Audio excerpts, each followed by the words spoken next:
Hello, everybody. Welcome to the Monday Mastermind. Kyle Handy here. And today I'm going to share with you the best camera for real estate agents in all different price ranges. So if you're coming here and you're thinking to yourself, hey, I've been wanting to get more content. I want to either take my own listing photography, my own listing videos, or maybe you just want to be able to shoot, helpful real estate videos for your clients. Today's the video for you. I'm going to be able to share with you all of the different equipment that I have personal, firsthand experience using, all the way from when I first got started just using an iPhone all the way to, getting some professional equipment and kind of what you see right now as you're watching this. So I'm going to share with you different budgets, anywhere from $500 all the way up to $5,000, the different types of equipment that I would recommend in different price ranges between all of that. So without further ado, I'm just going to go ahead and jump right in. I've got a little slideshow that I'm going to share with you guys here. And then I'm actually going to share with you some of the actual prices of like what they're going for and tell you why I feel that these are superior products in my eyes. So that being said, today's topic, again, best cameras for real estate agents in 2020. And these are going to be all different price ranges. So whether you're trying to, get this all set up on a budget and kind of build into getting better gear, which is something that I did, or if you've got the budget right now and you just want to go out and get the best thing that money can buy as far as best bang for your buck, then definitely stay tuned and we will cover that as well. So, all right, so let's go ahead and jump right in here. Before we begin, I do want to kind of give a little disclaimer as far as, creating content and getting equipment and gear and stuff like that. I've seen it before where somebody goes out and they want to get the very best gear and then they don't use it, right? Or they don't learn how to use it properly. And, and truly the equipment that, the best equipment out there is not going to make up for proper techniques or improper techniques or improper content creation. So like, if you have good content, a good story, useful information, you can actually get by with, not all of the best professional edited gear and professional gear that's out there. You can actually get by with just, like I say, an iPhone or a smartphone and all of that type of stuff. And again, what I always recommend to people, because I get the question asked all of the time, is, what should I spend my money on as far as real estate gear goes? And I tell people, get started as cheap as possible to make sure that you are going to be able to stick with it and you're going to utilize it and you're going to use these tools.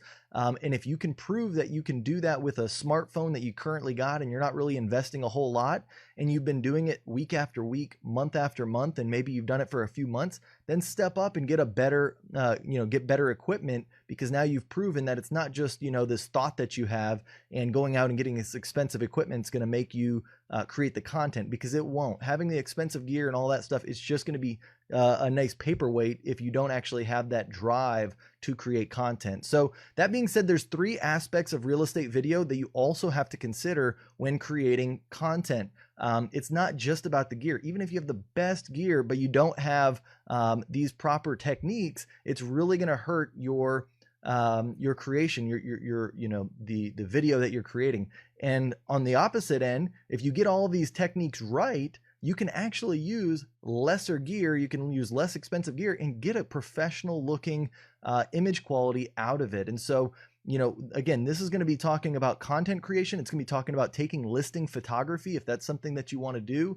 Also taking listing videos, if that's something you want to do. So of course, there's some things that I'm going to share with you that you need to have if you're taking like interior photography, that you can't get around without, having the right equipment. But again, for just general content creation and coming up with helpful and useful things for your clients, a lot of that can be done on pretty much standard equipment or very inexpensive equipment. So the other thing kind of mentioned earlier, is content. Make sure that you spend time planning out your content. We all hear it all the time that, oh, you got to go live on Facebook, once a day, or, you need to be just, sharing content and content and content, which it's true. If you can share content a lot, often, then that's better than not sharing content.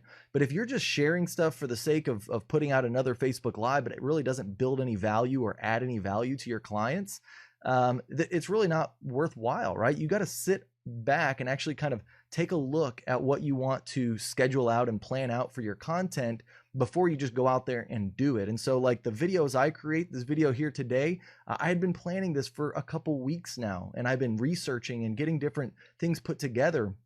And that is what you need to do if you're going to be providing helpful content that's going to actually benefit you and benefit, you going out there and spending money on equipment. So, all right, I've gotten my disclaimers kind of out of the way. I'm going to talk about kind of the purpose, right, of being able to create this content. So there's different purposes that I'm going to share with you for this gear that I'm going to talk about. And so first off, if you are truly just looking to be able to get a camera set up for taking photos of real estate listing, that's going to give a few more options, because photos is much less expensive than actually creating videos.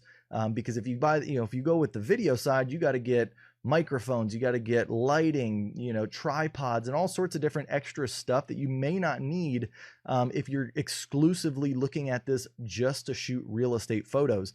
But then I've got the video setup, which essentially is a dual purpose setup, because if I'm recommending it as a video setup, you're going to be able to use it to shoot photos with, high quality photos with as well. So, but I'll kind of touch on each of these as I'm going through the different setups, so you can kind of figure out which route you're going to want to go. I've got different categories listed in here. So we're going to do an under 500 category, and in the under 500 category, which is a lot of times that's where people want to get started at. I do have a couple smartphone setups, because people, I'm telling you, if you've got a smartphone, and I got a couple of them that I've recommended in here, a lot of that is going to be, you're going to be able to take photos with it. They might not be as great as a DSLR or anything like that, but they're going to get the job done. They're probably going to look better, at least if you know what you're doing, than if you just went out there with your smartphone right now and started snapping shots, or if you just had, an old smartphone. I'm going to kind of tell you the right ones to get. And then an under $500 DSLR photo setup, if you can believe it. That's, again, it's tough, and you'll see when I talk about it. But it is possible, if especially on the used market, to get an under $500 setup that you can use for real estate listing photos and content creation. We're going to go to under $1,000, and I've got another smartphone setup there for $1,000, which obviously you're going to get a little bit better equipment, and then an under $1,000 DSLR photo video setup there.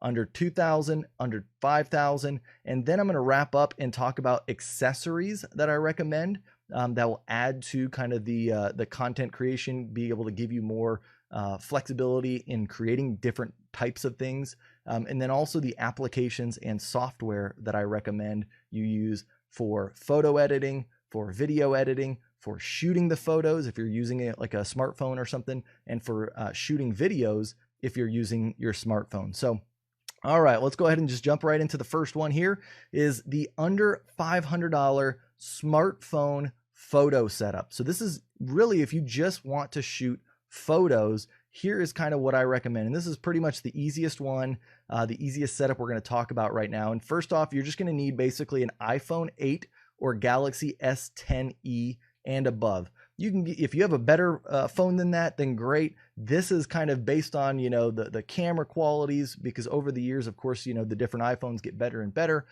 iPhone 8 and above is kind of where I would recommend. If you've still got like an iPhone 6 or an iPhone, I don't know, 3 or 4, if those things even still exist out there, certainly would be time for an upgrade. And I would look into getting one of those two phones there, the iPhone 8, iPhone S10 or Galaxy S10e. And of course, if you can get the iPhone 10 or the iPhone 11, or if you just want to wait for that new 12 that's going to be coming out later this year, then by all means do that. But these would kind of be your bare bones smartphones that I would recommend. You can get them for about $300 to $400, so they're going to be under that $500 window. And then next, what you're going to need because you're not necessarily going to step up to a wide angle lens smartphone. These are still going to have just, I take that back. These are wide angle lens smartphones, but they're not the ultra wide angle lens like on the new iPhone 11 that you might see, or the Galaxy S11. And so if you don't have one of those newer iPhones, you're going to need to get a wide angle lens converter for your smartphone. So that way, if you are shooting inside of a home, you're going to be able to capture the entire room or whatnot. And so most real estate photographers, they like to shoot the inside of a property between about 16 to 18 millimeters. That's kind of the focal length that they shoot at. And that's a pretty wide shot there. And if you're just shooting with a standard like iPhone 8 or the Galaxy S10e with just the standard wide angle lens, that's about a 24 millimeter equivalent, which is more zoomed in. So again, if you're shooting like a small room, you're just going to get that corner of the room. You're not going to get the whole room there. And so if you get one of these Moment wide angle lenses for your smartphones, it's going to clip on to your smartphone and it'll go in front of the actual lens on that smartphone, and it'll make the image wider. And so I'm going to show you here kind of what that looks like. So you can just take a quick peek at it on Amazon. Give me a sec here. Share screen. All right. So Moment lens. It's going to look like this. So you can see here, here's the wide lens. It's about $120, so it's not cheap. But again, this is the under $500 setup. So you're still going to be under $500 all in with this. And if you've already got one of these phones like the iPhone 8 or whatnot, well, then you're even cheaper. And then all you got to do is pick up one of these lenses here. But you can see here, this ends up making that 24 millimeter lens that comes standard with your iPhone 8 or iPhone 10. It's going to make that have an 18 millimeter lens. So I'm sure they probably have some additional kind of pictures you can look up as far as the difference between what it looks like with and without. They do a pretty good job of that. But I'm telling you that that is what you will need. If you just try taking regular interior photo shots of a home with your standard lens on your iPhone, it's not going to look very good. It's not going to look very professional. I would not recommend that. So that's your Moment lens right there. Go back to the slides. The next thing here is the Moment case. So you're going to need to also buy the additional case that comes with that lens. And what that looks like, let me pull that up real quick here. Case.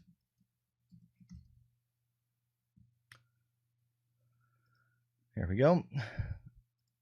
So you can see there that this is the case. Basically, the way that that lens works is it pops right into the case, right in where the camera lens is at. And so this runs about $30, not too expensive there. And make sure that you get it for the right size of your iPhone. So if you've got the Plus, make sure you get the Plus case. If you don't have the Plus, get the regular case. Pretty simple there. And same thing for, Galaxy phones, Androids. All right, so now let's go ahead and jump back into our list. The next one is a tripod, and I like the, I guess you say, Mactrum PT55 travel camera tripod. I'm going to show you what this looks like. And the reason why I would recommend a tripod, let's see here, there we go, pull this up. So this is the tripod there. The reason I recommend that tripod in particular is, one, it's lightweight. You can bring it with you everywhere. It goes up to about 55 inches in height, which is a little bit over 4 feet, which is plenty high for taking real estate listing photos. I typically tend to take photos at about chest level. I don't like to get too high and look down. I like to look straight out. And so about chest high, sometimes a little lower, just depending on if the angles look, different, if it's a kitchen or something like that. But this is what's going to allow you to, one, be able to take a steady shot. You're not going to have any shake to it or anything like that. You're going to be able to put your phone on this tripod, get it at the right angle and everything that you want, and then hit the capture for your photo. And the good thing about it too, that you might be thinking, well, yeah, but I can just shoot a photo. I don't need a tripod. Yes and no. Once you start to learn more and more about photography, there are apps that you can download on your phone, and I'll get to them at the very end, where you can actually kind of manually adjust some of the different settings on your photos. And I'll tell you, when you do that, when you learn how to take those photos properly, in this video, we're not teaching that. I'm just going over the gear. I do have other videos where I do talk about settings and kind of, the equipment and how to use the equipment best to take the photos and the shots that you need. But just real quick, there are apps that you can download that will allow you to do things like take a slower shutter speed, so that way you can allow more light into the subject, into the room. So if it's like a dark room, what ends up happening is if you just take it, your normal shot, you're either going to capture it as a dark image, or there's going to be what they call noise, where all of the black areas look speckly and it just doesn't look very good. Whereas if you're on a tripod, you can slow the shutter speed down, which allows for there to be more light that goes into the room or that gets captured by your camera.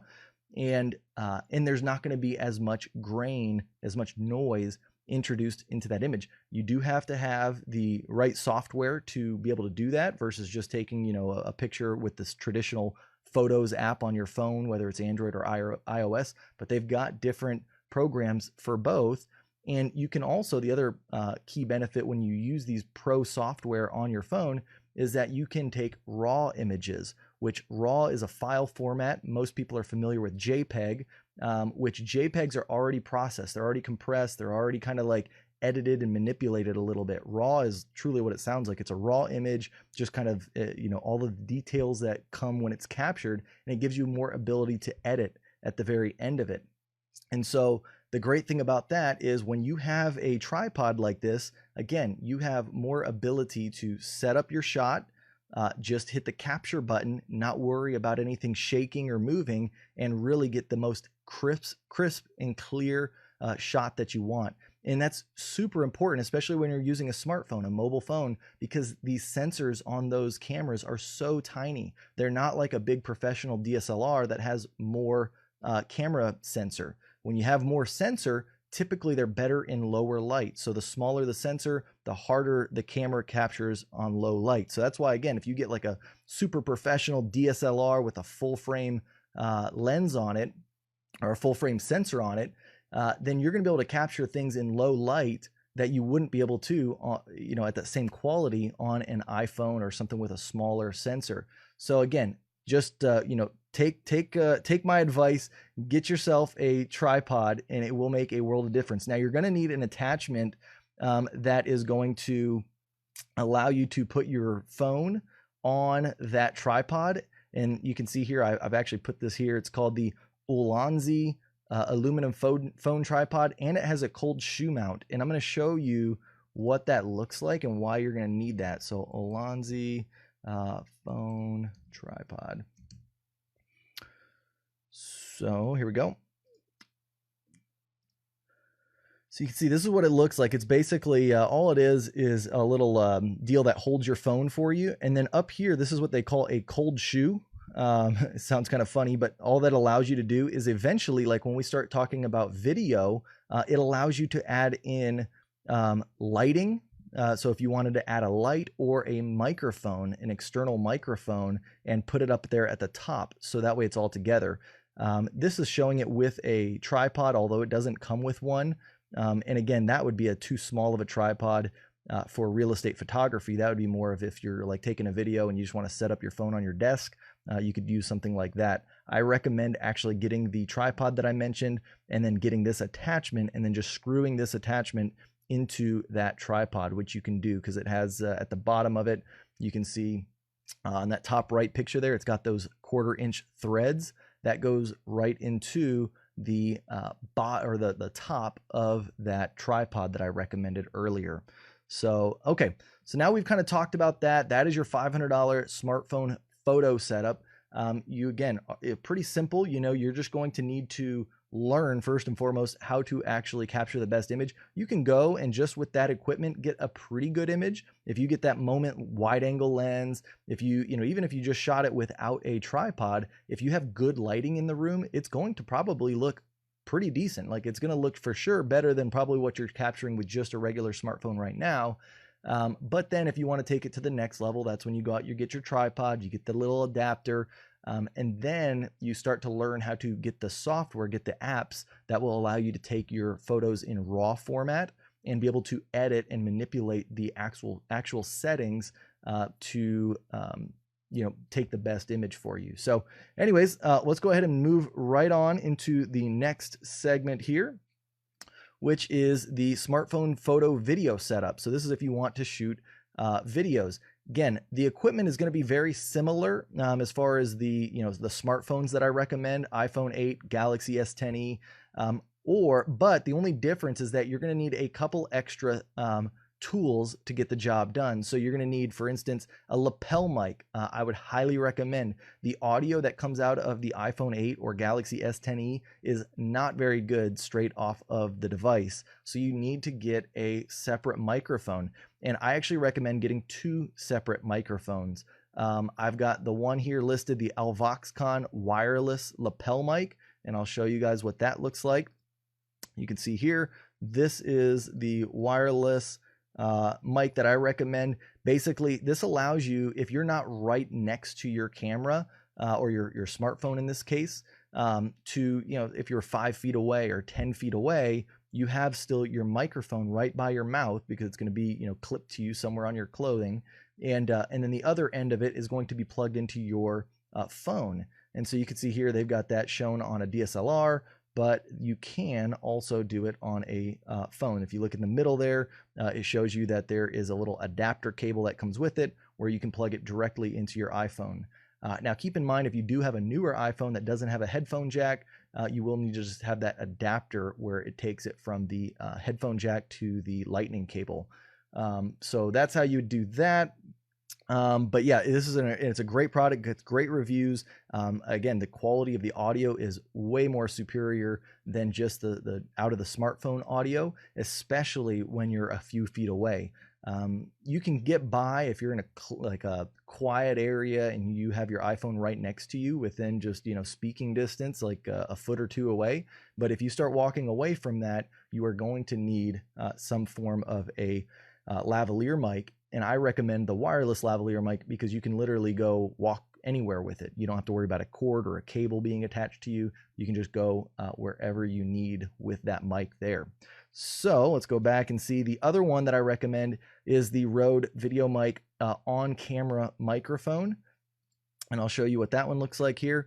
So you can see this is literally if you are hand holding your iPhone, or if you're going to be right within, talking distance within just a foot or 2 away of it, you can pick up this mic here. It just literally will sit on that cold shoe that I talked about. You clip this right into that cold shoe there, and you can see here that this is going to improve your audio quality from what's standard on your phone by quite a bit. Okay, so again, it would kind of go if you're close, you want to use this. If you're far, you're going to use the lavalier. In a pinch, you could get by if you're close with just using it out of the smartphone, but that would be my last resort there. So this is where really what you want to get.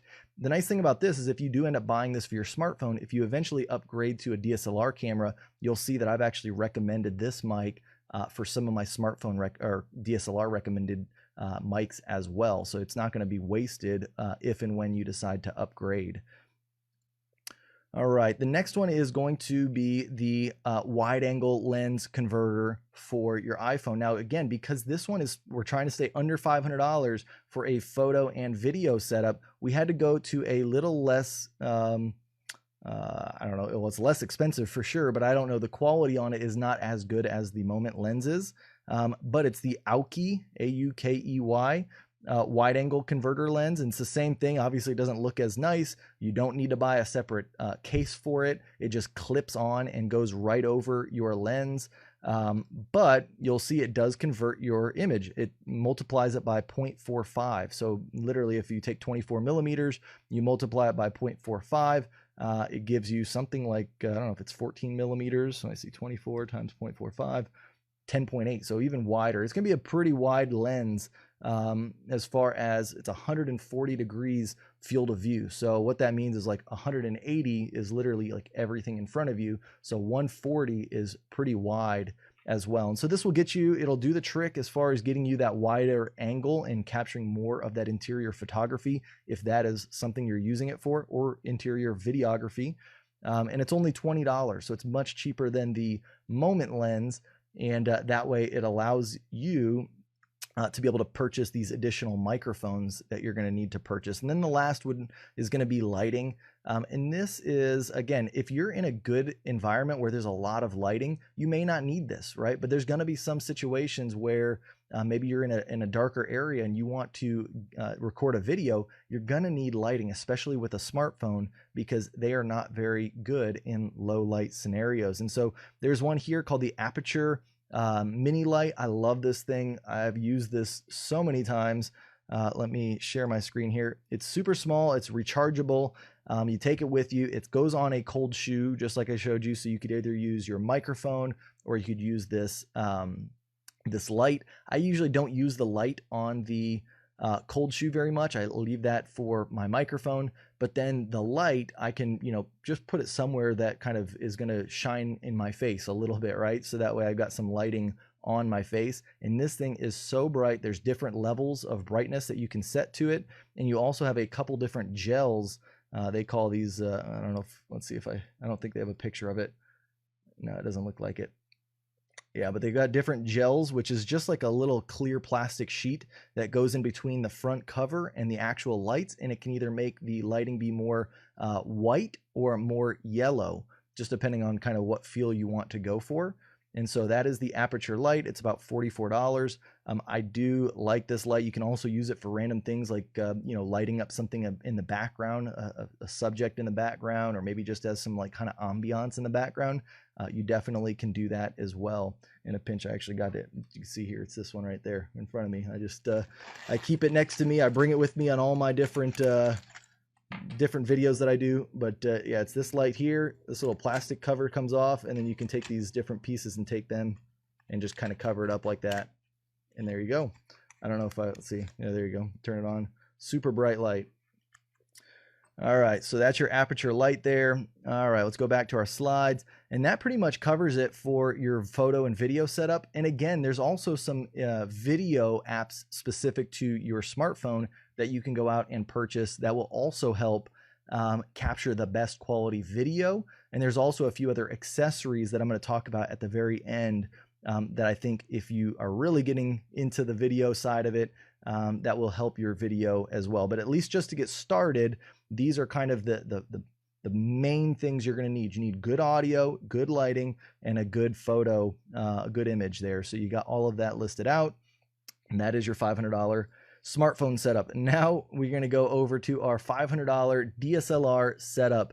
I put almost, right? It's, guys, I'm telling you, to get something that's pretty good as far as a DSLR with interchangeable lenses under $500, it's pretty tough. I mean, it can be done, depending on what kind of deals you can find, but realistically, this is the least that I would recommend, is going with a Canon T6.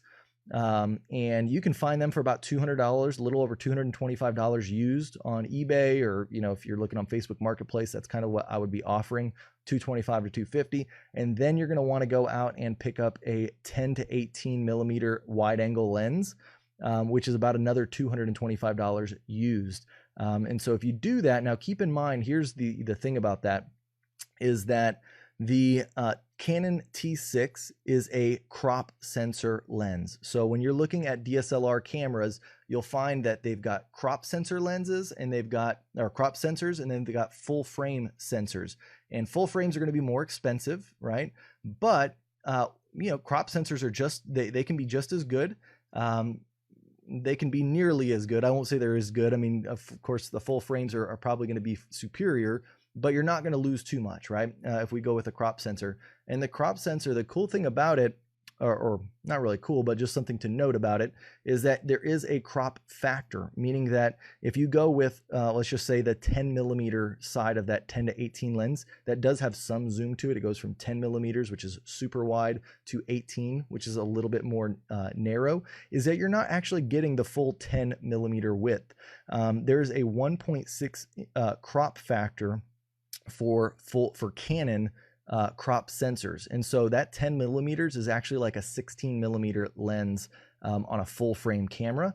And so, which is fine. That's perfect. That's what you want. You want about 16 millimeters for shooting that interior of a house.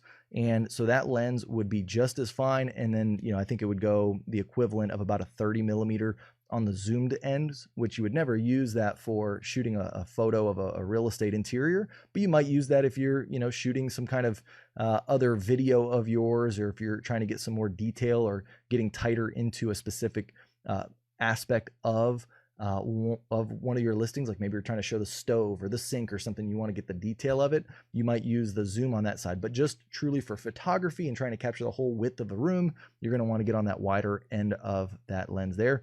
Now the audio side, you can look here, is we've got that same Alvoxcon wireless lapel mic, which I still recommend. It works whether you're using a smartphone or a DSLR. Same thing there is, the audio quality that comes out of a DSLR is still very subpar. I would not leave it to the camera for the audio quality.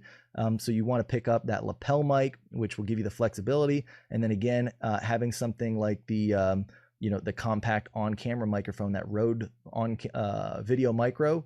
That is something I would recommend, again, just if you're like walking around, maybe you're taking, video and whatnot of your family or something on a trip.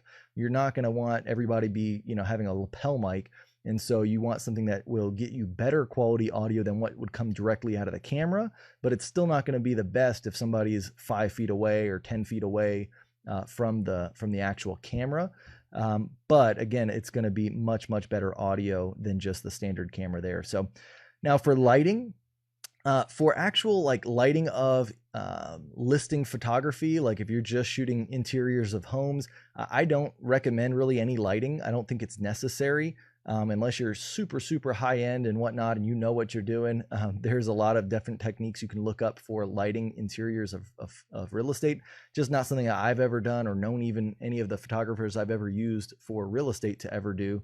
And, truly what you can do nowadays is take an HDR image, which essentially it takes about 5 images, right? Like, so let's just say that your DSLR is sitting on a tripod, which it should be, right? And I would still recommend the same tripod that I recommended for a smartphone.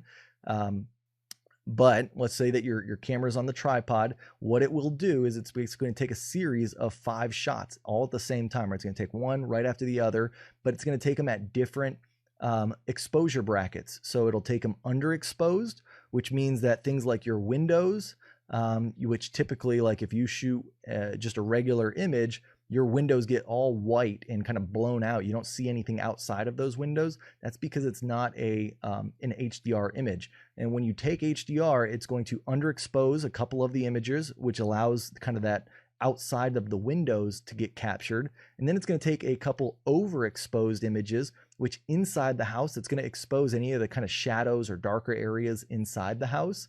And then when you get it back to your computer, you can process it afterwards and create an HDR image. There's a couple different tools and softwares you can get, and it stitches it all together, and it takes, the outside of the windows and makes those, it takes the best kind of capture of that, takes the best exposure of that, and then it captures also the shadows, and it takes the best exposure of those and it puts them all together and it makes it look like a beautiful image. That is what you can do even with this, with these different cameras here. With this, DSLR setup. Even most smartphones nowadays, they can do them automatically. They can take an HDR image. And again, they will be a better image if they're on a tripod, since now you know how that works. It's going to take a less exposed image and an overexposed image. When it does the overexposed image, it typically has to leave the sensor open longer, meaning that if you were holding this with your hand and you introduce any kind of shake to it, it's going to affect that HDR image. So you want it on a tripod. All right, but as far as the lighting goes, I do recommend the Mount Dog 1350 Photography Continuous Softbox.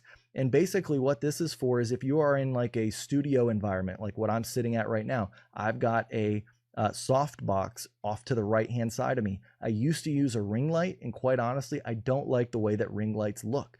I think in a pinch they can be okay, but if you're already setting up something for a studio anyways, literally just having one softbox is probably better in my opinion than having a ring light, and they're much less expensive. Let me show you here the pricing on that softbox and what it would look like. Oh, dog, 1350 watt. Let's see. Here we go. So you can see there, all it is, it's just a little softbox. I have it set up kind of the corner of me right now. I actually have two of them set up for me. I've got one that is used as a hair light above me. You can kind of actually see the pole going up over my shoulder right here, and it shines down. That's, again, it's good. It will help your image for sure. But if you're just trying to get started and you just want to keep bare budget, 40 bucks, get you a light, nice softbox. You put it off to the side of you, and that'll get the job done as far as your lighting is concerned. Okay, so next let's go ahead and move on to the $1,000 smartphone video photo video setup. So this is if you want to spend you got a little bit more money to spend and you still want to use a smartphone just because it's more versatile, you got it with you all the time. I would at this point recommend that you upgrade and you look at the iPhone 11.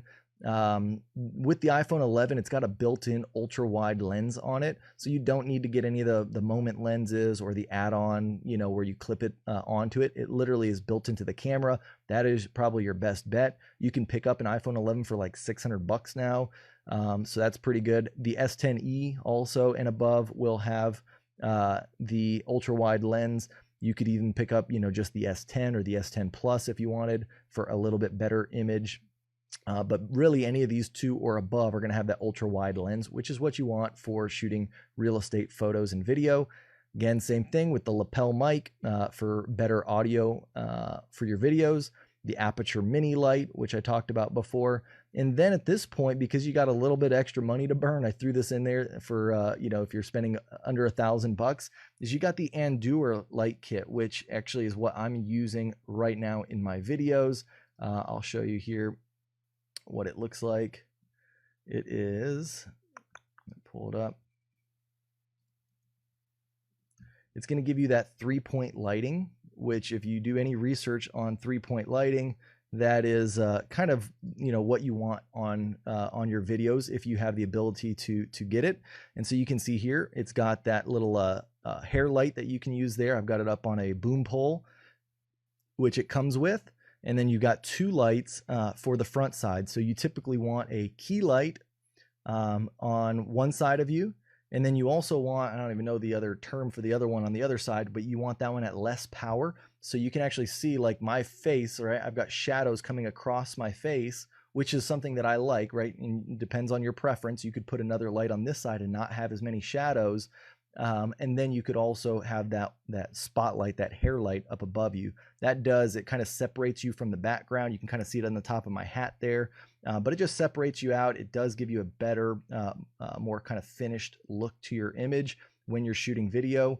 And again, if you're using an iPhone, it can be, you know, it won't be as blurry of a background as probably what mine is, but it's not going to look too far off from my current video right now. So all right, so let's just jump right back in. So that's your $1,000 smartphone video setup. Really the only big difference is you get to upgrade your phone to the iPhone 11 or S10e or above.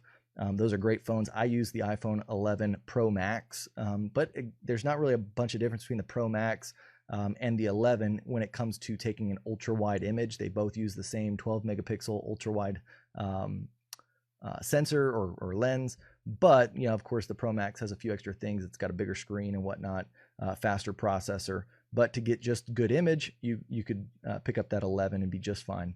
All right, so now we're going to go over to the $1,000 DSLR photo video setup. I say almost again. I was so torn because, I mean, I could have put in here the Sony Alpha A6000, which is a great camera. It's about $450 for the body only. But I'm telling you, when you go to the 6400, it is so much better. The flip screen quality is better. The actual image quality is better. The hardware, everything moves quicker. It's just a better camera all around. And you'll see it recommended by many other YouTubers and people that take, you know, that create a lot of content. But to keep it under 1,000, I mean, you're going to spend just over 1,000 with all of this kind of setup here, but it's worth it in my opinion to spend that extra money. I was like, well, I could put that in there and it'll finish out at like probably like $850 or $900. But for an extra $300 to $400, you're worth it, just saving your money and trying to pick up that A6400. But you can get that for $900. And then if you need to take images like of inside a home and you need wide angle lens, then you would want to pick up these two lenses right here. This is the Sony SEL16 f/28. That means it's a 16 millimeter lens, but because again it's on a crop sensor, which the Sony crop sensors are 1.5 magnification, so it's actually like a 24 millimeter focal length, which is too narrow for shooting interior of homes. You're going to need to have this add-on, which is an ultra wide converter. So this basically takes it down to like a 12 millimeter, which then again with the crop factor is going to bring it back up to about an 18 millimeter. So that would be fine. 18 millimeters is fine for shooting inside of homes. But you're looking at about $375 for the two of those together, plus the $900, which puts you a little over $1,000 at about $1,200. But the good thing about that is if you're not shooting inside of homes, then you can just use the standard, this wide angle lens to shoot, YouTube videos. You could shoot whatever you want, like other content. It'll be about a 24 millimeter focal length, which without that ultra wide converter, which is great. I mean, that's great walk around lens. You can, shoot while you're just, out on trips or whatever. And it does have a very nice 2.8 aperture. That is what the f/28 means. And the aperture basically is the amount of blur you're going to get in the background. So like what you're seeing right now is an f/2.8 lens that I'm using, and that's the amount of blur that I get in the background. So this is going to give you a great image. So you could use this one for shooting, interiors of homes, and then you would take the ultra wide off and just use the regular wide angle when you wanted to take create a video for your clients or whatever it might be. You would use that. So same thing, I recommend, getting you some nice lighting, and then the same mics that I had recommended before. All right, let's go ahead and move right along to the $2,500 DSLR photo video setup. At first I was going to do $2,000. I think I even have $2,000 on the first slide. But as I looked into it, it's, the next logical move up once you go past $1,000. It wouldn't behoove you to go to 2,000 because you're still going to be probably looking at like the Sony A6400. You're probably thinking, why are you just all Sony? How come not Canon? I've used Canons before. Canon makes great cameras. The other alternative Canon camera that you would look if you were looking at like the A6400 would be the M50. I just, I've seen it. I'm not a big fan of the M50 myself. I think most people, they recommend the A6400 over the M50. And then as far as when you bump up into this price range, the 2,500, this is where you're going to get a full framed camera. This is your first full frame camera here, the A7 III. You're talking about, this is $1,800 just for the body. And then you can buy your wide angle lens, which is a 17 to 28 millimeter lens, which there's no crop factor because it's a full frame camera. So it's a true 17 millimeter wide angle, which is great, for about $885. That's going to put you just above $2,500. This would be the next move up that I would make if I was shooting on a, A6400 or something like that. The same lighting kit, same mic setup, pretty standard. Again, just, the audio, again, it's super important that you have good audio, but that's not very expensive to get good audio. I mean, yes, you can go out and buy way more expensive mics, but I would rather buy the better camera, the better lens to get me to that next level, and just get, very good audio quality, because you're not going to notice the difference in audio quality very, very much between a better lapel mic or a better on-camera microphone. It's just not going to be as substantial as going from something like a smartphone to a DSLR, or going from a crop sensor lens to a full frame, camera. So again, that's kind of where I would spend my money. Now, once we go to the next one, which is the $5,000 setup, you'll see here that this is where you know, you can go and spend a little bit more money. If you got $5 grand to burn, you got a lot of money. You know, and I don't know. I mean, I don't even know if this is what I would truly buy. I'll tell you kind of why and kind of the pros and cons. But really, I'm still sticking with the A7 III. I mean, once you do more and more research, you'll realize that, you know, this camera, and this is actually the camera I'm filming this on right now, it's got 4K. You can do super slow motion. You know, if you're starting to, you know, do a lot of more of the video, you can take 120 frames per second video. And even the image, again, it's actually a downscaled 6K image into a 4K image. And so there's so many pixels that it's a better image than if you were just taking a 4K quality camera, because this is taking 6K and kind of shrinking it down to 4K. So it's actually a much better image. Plus there's just so many features and functionalities on this Sony camera that makes it super easy for shooting good images and good video, that I highly recommend it. The only upgrade that I would put if you go to $5,000 is you could of course get a better lens. The G Master 16-35 lens that Sony offers is fantastic. I've shot on this lens before. I used to have it. I don't have it anymore. You know, I kind of have a little bit of a different setup at this point, but if, again, this is more if you're taking a lot of interior photography, you're going to need that 16mm.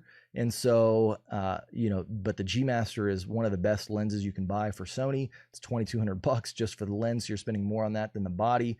The reason why I say that I don't use that anymore is I needed more versatility. I take a lot of vlog style videos, my family, things like that, going out on trips. And so I actually use the G Master 24-70mm lens. So it's a lot more zoom. So I can, you know, zoom in for a portrait. I can, you know, get real close into kind of, you know, if my daughter is far away, or if my, you know, just my subject's far away. It doesn't have to be for family stuff, but it allows just more versatility, the 24-70. And the other reason why I went to that is I already have a wide angle lens from before. If we go back a couple of the slides and I show you the kit here, I already had these two lenses, the 16 and then the ultra wide converter. So whenever I do take real estate photos myself, I just pop those on my Sony A7 III and I shoot the photos with that, which gets me a, you know, great 18mm wide lens or wide shot, which is fine. You know, I don't need 16. The difference between 16 and 18, it's noticeable. I mean, you can see it a little bit, but honestly, 18 is just as fine in my opinion. And so I'd rather have the versatility of having the 24-70 for walking around. I mean, you literally, that's your only lens you'll ever probably need if you're doing that type of video, versus, you know, if you do the 16-35, it's very much going to be just like vlog style. Like if you're holding a video out in front of you and you're walking around, it's a great lens for that. But if you want to take more of kind of like the B-roll where you're getting some like really tight kind of slow motion shots, it's better to go a little bit into like the 70mm range and getting that real shallow depth of field, that real blurry background from it. So, and then of course, you know, there's a couple extra mics that I put in here because you got the money to burn. These are more superior mics than what I'd recommended before. The Shure wireless microphone system. This is the wireless lav, but it's just a better quality lav. I'm actually filming this video right now on a Shure mic. It's not the lav. It's you know, just on my desk, kind of a USB mic that Shure makes. But if you're going to be out and about and you're going to be shooting at, you know, a location or something like that, having that wireless lav is going to be far superior. And then of course, if you want to step up your on-camera mic for as you're just walking around doing videos, the Rode VideoMic Pro Plus is probably one of the best lenses or best mics that you can get for that price range. Same thing on the lighting kit. That same three-point lighting kit that I use is still more than adequate. I don't think anybody really will notice if you use a more expensive light kit. I take that back because I'm sure there will be people that put it in the comments or message me or something. You can notice it, I'm sure, right? Like, but you're talking about going from, you know, 97% good to 99% good, right? If you go with like the best of the best lights, which they can get super expensive, $600 to $1,000 for lighting kits or more. This one will do you just fine, especially if you're just kind of getting started or you're really kind of taking off with this. So, all right, cool. Well, we're almost wrapping up, guys. The last things here that I'm going to talk about are accessories. So these are, and I've already mentioned a couple of them, the travel camera tripod. This is, again, this is good whether you have a smartphone or a DSLR. I recommend this one for both. You just need the extra adapter bracket, this cold shoe mount. If you're using a smartphone, if you're using a DSLR, most DSLRs all have the little threads built into the bottom of them, so you can screw that camera tripod right into the bottom there. The Manfrotto Pixie mini tripod. This is just that little tiny tripod that I recommend if you're just like, you need to put it in your camera bag, and you want to be able to set up your phone on like a computer desk or on a table, wherever you're at, and still be able to shoot a video or a photo. You can have that. That Manfrotto does come in handy. I do use it every so often. And then again, I talked about just if you don't have a mic jack on your specific iPhone, you are going to need to make sure that you have the one that it came with, or if you lost it, I do recommend there's this one U-Green headphone adapter, and it's just going to give you that mic jack that converts it to a lightning input. Now, going on the DSLR side, we got the tripod. We've got a switch pod, which is basically if you're doing any kind of handheld video, like again, vlog style or walking around or anything like that, you typically don't want to just be holding the camera, and you're not going to be holding it on a tripod as you walk around. So you need something a little bit smaller, a smaller tripod. A lot of people use the Joby Gorilla Pod. I prefer the newer Switch Pod that just came out. It's basically like a magnetic deal. It's kind of hard to explain, so I won't even try. But it is far superior, in my opinion, to the Joby. The Joby, over time, over 3-6 months or so, the balls on it start to kind of like get they don't hold the camera up as well. So like if you're holding it out in front of you, it starts to kind of droop over. Whereas the Switch Pod, it's full metal, and so I mean it won't droop, it doesn't do anything like that. And when you open it up, it actually makes like a tripod that you can set it down on a desk and have it sit there and take video of you. Whereas the Joby, it will do that if those balls have not kind of worn out, because then eventually what happens is you try and set it up on a desk or something, and it just kind of starts to flop down. So I prefer the Switch Pod. It's $100, very well worth it. You're going to need a US what do they guess SanDisk card, capture card, for when you are taking your video on a DSLR. I recommend 128 gigabytes. That's more than enough for me. Typically, even if I go out and capture stuff, I come back later that day, offload everything on my card into my hard drive or my external hard drive, and then I can go back out and shoot more stuff later that day or the next day or whatever. An extra battery, I highly recommend looking into whatever camera you end up getting to get an extra battery. They're usually anywhere from $40 to $80. I also have a Tarion camera backpack on here, which this is, again, if you're using a DSLR, you're going to start accumulating a lot of equipment. And I think this bag is maybe $40. It's not too expensive. It's one of the lesser expensive bags that they have out there. And trust me, there's some expensive bags. I think the one that I bought was when I wasn't really caring about budgeting anything. I was just kind of spending money for whatever reason on camera equipment, and so I think I bought like a low pro, like a really expensive one. But there's actually one here. I'm going to share my screen there so you can see it looks great. There you go. You can actually put your tripod in the bottom of it. You got all the little compartments here to put all of your gear.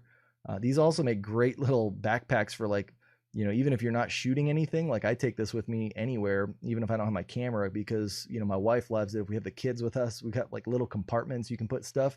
So it's a great backpack for many, many different uses, and it's only $40. So that's a good buy right there.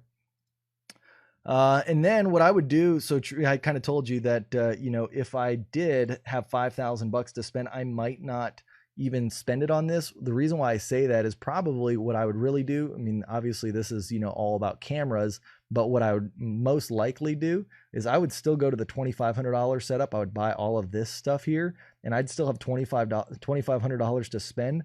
I would go out there and buy a drone, because I mean that will make a huge difference in all of your camera or all of your video that you choose to make, and photos for that matter. And there's a couple of them that I recommend. The DJI Mavic Mini Combo is $500. It's a phenomenal drone and camera on it. It's 2.7K video, so it's not 4K, But again, I upload most of my stuff in 1080p anyways, so 4K is not a huge draw. It just takes longer to edit that video. But the DJI Mavic Pro 2, that one will take 4K. It's more expensive, it's bigger, but it has a bigger sensor, so it does do better in low light. If you're shooting things like, you know, at like when the sun's going down or early morning or something like that, it will give you a better image there. But for the most part, if you're shooting midday or whatnot, the DJI Mavic Mini will be just fine. Then let's go into the applications and software. So you see here that we've got photo shooting, video shooting, photo editing, and video editing.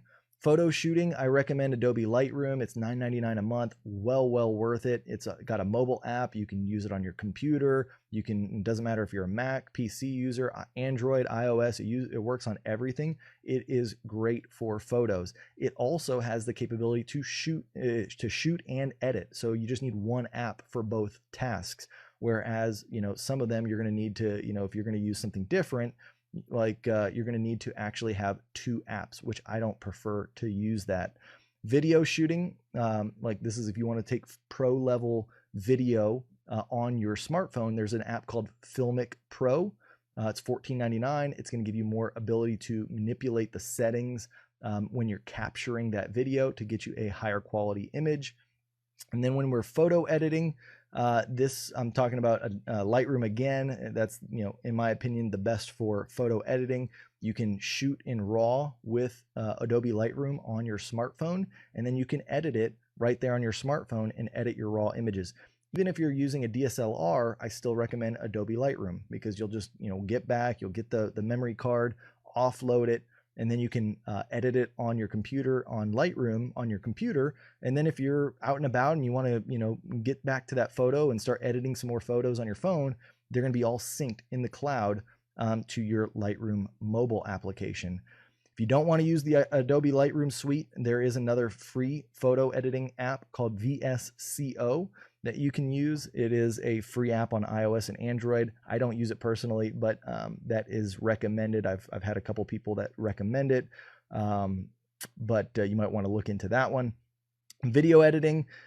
This is where there's more options, of course. If you are an iOS or Mac user, I would recommend iMovie just to get started. The next step up is Final Cut Pro for Mac, which is about $300. But make sure that you like to even edit the videos, and you can edit the videos on iMovie, and then you can move up to Final Cut Pro, which is what I use. And so DaVinci Resolve, that's another good one that you can use. It's free, PC and Mac. I just prefer to use iMovie and Final Cut Pro. The reason being is because they are built by Apple, is if you have a MacBook, and let's just say it's not the newest and latest and greatest MacBook Pro, iMovie and Final Cut Pro, they'll make best use of your Mac's hardware. So that way you can actually edit the video as best as possible with the hardware that you have. Whereas some of these others are going to be very resource hungry, meaning that you're going to need a better computer to be able to edit and enjoy editing. Power Director, if you're using Android, like if you want to edit video mobily, which I don't do that. I like to have a computer screen in front of me, but if you want to do it on the go, you've got Power Director for Android and you've got InShot for iOS. Those are the two that I'd recommend there. And then Premiere Pro, if you want to stick with the Premiere setup, maybe you're on a PC and you want to edit, you're not going to be able to use Final Cut Pro, or you're not going to be able to use iMovie. You want to, and you want pro level quality editing, you're going to need to get the Premiere Pro, which is $20.99 a month, or you can bundle it with Adobe Lightroom and Photoshop and the cloud storage, and it ends up coming to about $52 per month for that little setup there. So, all right, well, that brings us to the very end, guys, and I really appreciate if you watched all this one. This was a lot longer one. Definitely put 1% on this one in the comments. I want to see who made it to the end of this video. And if you watched it on the replay, put in there replay. If you watched it live, put in live. And then tell me, what are you using right now as we speak for any kind of content creation? Are you just using your smartphone? Do you have a DSLR? What DSLR are you using? Put in the comments what you are using. And then I've added links in the description to all of the gear that we've talked about in this video. You're going to see a link to my blog post that has all of this equipment on it. And it's going to have it all listed out in the $500 range, $1,000, $1,500, or $1,000, $25, and $5. and then all the accessories and whatnot. So make sure if you want to purchase any of this to go in there, click on that post. You'll see it all organized, and you can click on those different links to get to the Amazon page for these items. And again, make sure if you haven't already, hit the like button for this video. It really helps me out. It helps the content get out there to more agents. And then again, comment if you haven't already. Consider subscribing to my channel. I release a new video every single Monday, all focused around real estate agent training. Please share this with your friends, with your fellow